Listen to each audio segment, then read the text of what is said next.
In this video, we're going to be running through the MobileFrame construction time card application. This application is purpose-built for construction companies to make it easy for supervisors to load in their work crews, specify hours worked, and items done. So let's go ahead and dive in. From here, I'll go ahead and select the supervisor, the job number, and then from there what it'll do is it's actually going to display the crew for that particular job and that particular supervisor. From here, we'd be able to select one or multiple individuals, and then we'd be able to indicate their start time, lunch start and stop, as well as end time. After we've entered that in, we can then account for the hours that they worked so we can have a better picture of exactly what's going on with that particular job.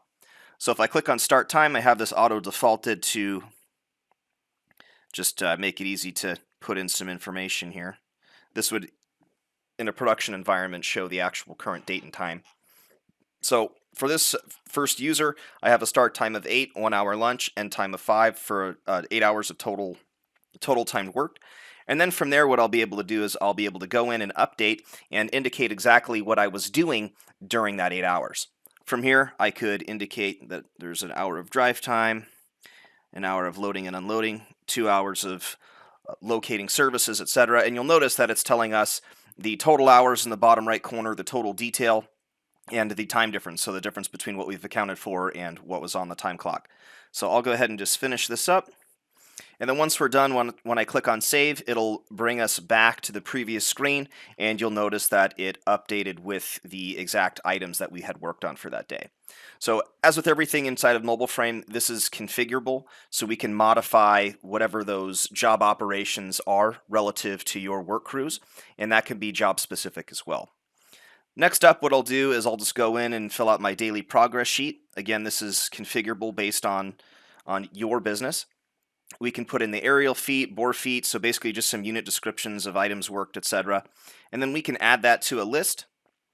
We can review exactly what was done for that particular day, which can roll up into a web report and save it in the database for further safekeeping and analysis.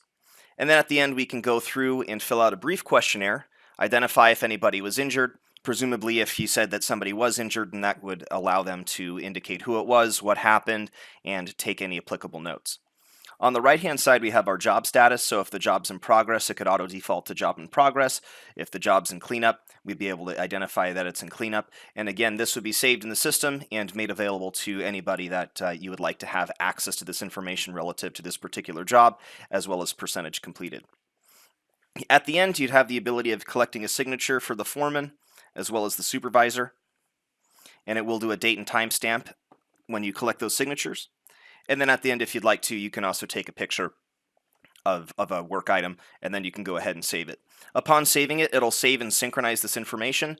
It'll store it in the database, and then it'll allow you to provide reports for your team directly out of the system. So thank you very much. Please let us know if you would like a more in-depth demo or one that's tailored to your specific needs. Thank you very much.